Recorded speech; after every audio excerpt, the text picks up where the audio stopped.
Assalamualaikum warahmatullahi wabarakatuh. Izinkan saya memperkenalkan diri. Nama saya Alia Zahra dengan NIM 25010125 dari kelas A3BK angkatan 2025. Di sini saya akan memaparkan jawaban untuk memenuhi tugas UAS mata kuliah landasan dan pengolahan pendidikan. Bentuk UASnya yaitu proyek problem solving. Selamat menyaksikan.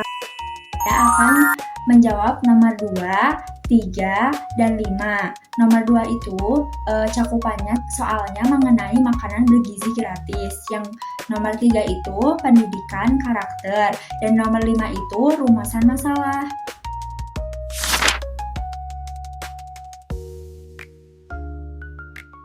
Saya menjawab pertanyaan nomor 2 ya. Jadi tadi kasusnya pertama orang tua nggak setuju sama program makanan bergizi karena kantinnya dianggap kurang bersih dan gizinya nggak jelas. Kedua, ada siswa yang malah bolos pas jam makan karena cemas harus makan bareng-bareng. Buat masalah kantin, saya bikin checklist harian dulu.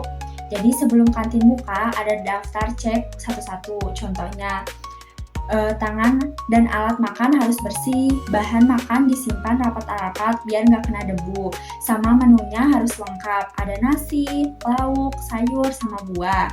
Nggak cuma nasi sama lauk doang, selain itu menunya dirancang bareng ahli gizi dan diinfokan, ditempel tiap hari biar orang tua bisa lihat langsung anaknya makan apa. Sekolah juga ngadain pertemuan rutin sama orang tua, jadi mereka bisa langsung nanya atau ngasih masukan. Nah, sementara buat siswa yang cemas, peran guru BK-nya gini. Pertama, cari dulu siapa yang suka menghindar pas jam makan. Habis itu, diajak ngobrol satu-satu buat tahu apa yang dia takutin. Baru setelah itu, dilatih pelan-pelan mulai dari makan bareng kelompok kecil dulu sebelum siap masuk ke kantin yang lebih ramai.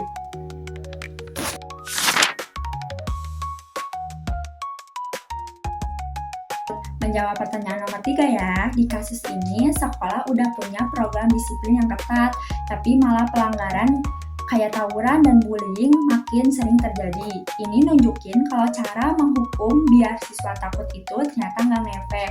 Soalnya, siswa cuma takut sesaat, tapi nggak belajar kenapa perbuatan itu salah.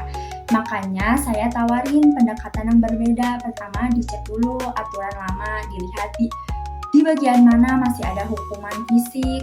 Kedua, diganti pakai cara yang namanya konseling restoratif.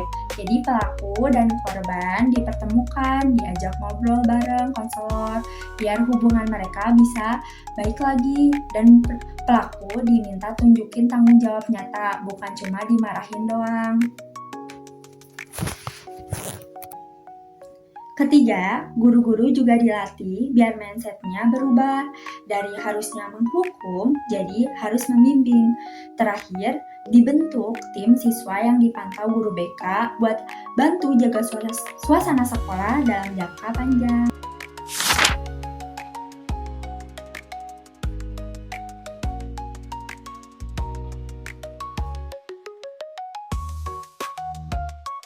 Dilanjutkan menjawab pertanyaan nomor 5 ya. Di kasus ini, sistem zonasi bikin siswa yang masuk satu sekolah jadi beda-beda banget kondisinya. Ada yang motivasi belajarnya tinggi, tapi ada juga yang udah ketinggalan jauh sampai disebut learning loss.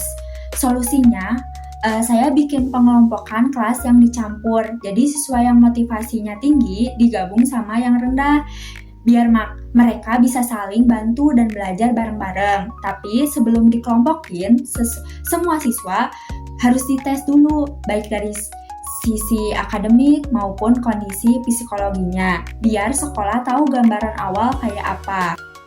Buat layanan orientasinya, BK bikin cara pengenalan siswa baru yang gak cuma formalitas, tapi ada sesi adaptasi biar siswa bisa kenal satu sama lain meski beda latar belakang. Ada juga program kakak asuh, jadi siswa yang udah siap dipasangkan buat bantu temannya yang ketinggalan. Terus konseling kelompoknya disesuaikan kebutuhan masing-masing, gak disamain semua. Terakhir, program tiap siswa dipantau tiap semester biar ketahuan udah ada kemajuan atau belum.